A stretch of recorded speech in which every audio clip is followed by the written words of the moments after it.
If you've ever tried making espresso at home and ended up with a burnt, bitter mess or a pot that just won't brew right, this one's for you.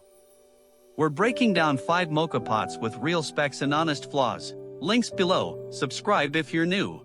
Here are the 5 mocha pots we're covering today: the Mongdoi Stovetop Espresso Maker, the Amusit Electric Espresso Maker, the Laotian Cuban Coffee Maker, the Bialetti Moka Express, and the Primula Classic Stovetop Espresso Maker. Let's get into it. Coming in at number 5 is the Mongdoi Stovetop Espresso Maker. This is a stovetop mocha pot made from food-grade aluminum with a classic Italian design. No coating, just pure aluminum that heats up quickly and evenly.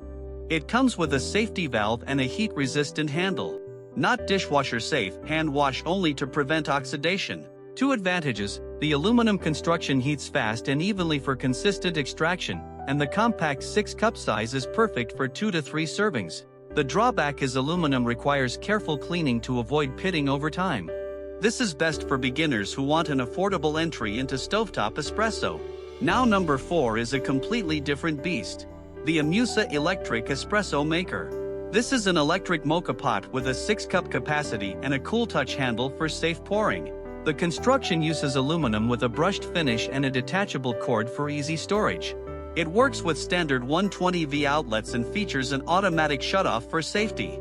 2 standout features: the electric base means you don't need a stovetop, making it perfect for dorms or offices, and the indicator light lets you know when brewing is complete.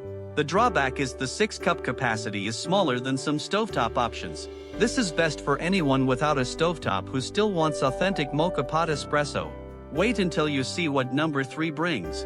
The Laotian Cuban Coffee Maker.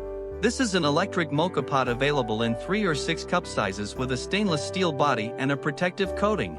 It includes an overheat protection system and a detachable cord. Works on standard outlets and brews coffee in minutes.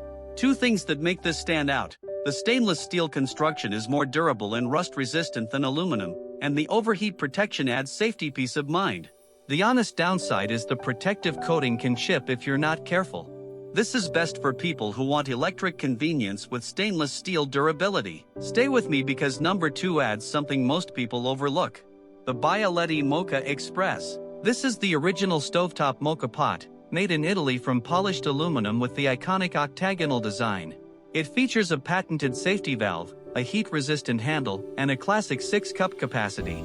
The first advantage is the octagonal shape helps distribute heat evenly for perfect extraction every time.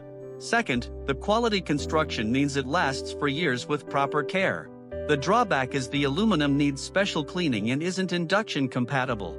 This is best for coffee lovers who want authentic Italian espresso with proven reliability. Now for number 1, and I'll be straight with you, this one edges out the competition on one key feature that makes it the most practical choice for most people. The Primula Classic Stovetop Espresso Maker takes the top spot. This is a stovetop mocha pot made from food-grade aluminum with a polished finish and a heat-resistant handle. It features a safety valve, a 6-cup capacity, and a classic design that works on gas, electric, and ceramic stovetops.